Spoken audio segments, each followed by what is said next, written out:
Ce que vous ne connaissez sans doute pas, ce sont les mésaventures vécues par les clients ou les livreurs.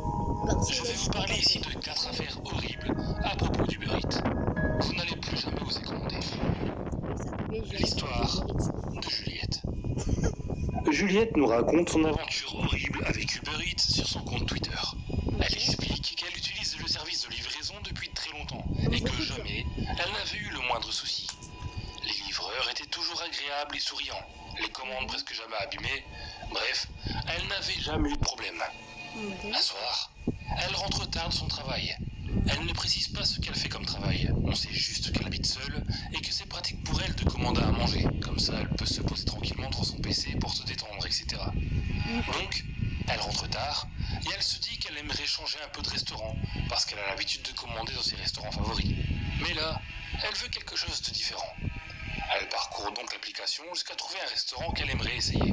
Un restaurant de burgers qu'elle n'avait jamais entendu parler. Mais le prix et les photos lui ont donné faim. Alors elle a commandé. Pendant que sa livraison arrive, Juliette passe son temps à regarder des vidéos sur TikTok.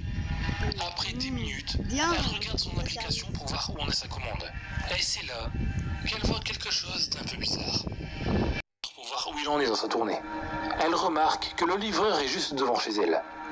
Elle regarde donc par la fenêtre, mais il n'y a personne en face. Elle trouve ça un peu bizarre, mais se dit que c'est peut-être un bug de l'application et que le livreur ne va pas tarder. Elle attend donc quelques minutes de plus, puis regarde à nouveau où est le livreur. La position sur le GPS n'a pas bougé. D'après l'application, le livreur est devant chez elle. Elle décide donc de l'appeler, mais elle tombe directement sur la messagerie, ce qui est plutôt étrange. Bien décidée à savourer sa commande, elle sort de chez elle, se disant que le livreur est peut-être chez le voisin. Bref, elle essaye de trouver des explications. Elle regarde partout dans la rue, mais il n'y a personne. Elle regarde alors le GPS de l'application et elle voit que le livreur n'est plus dans la rue, mais dans sa maison. Elle a eu un peu peur. Elle hésite à rentrer chez elle. Elle rappelle le numéro, mais encore une fois, c'est le répondeur. Elle hésite vraiment à rentrer chez elle. Alors, elle décide d'appeler une de ses amies et lui explique la situation. Son amie lui dit de ne pas bouger et qu'elle arrive. Pendant qu'elle attend sur le trottoir, face à chez elle, elle regarde sa maison et voit, à travers les fenêtres, la silhouette d'une personne qui se tient immobile à côté de la porte d'entrée. Quand elle voit ça, elle en est sûre.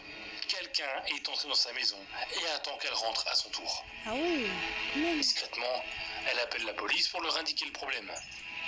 La police et son ami arrivent quelques minutes plus tard et ils parviennent à arrêter l'homme.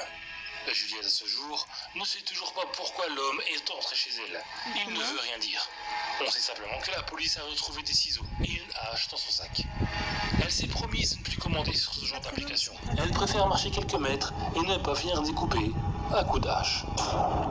Passons maintenant. Everybody has a story to tell.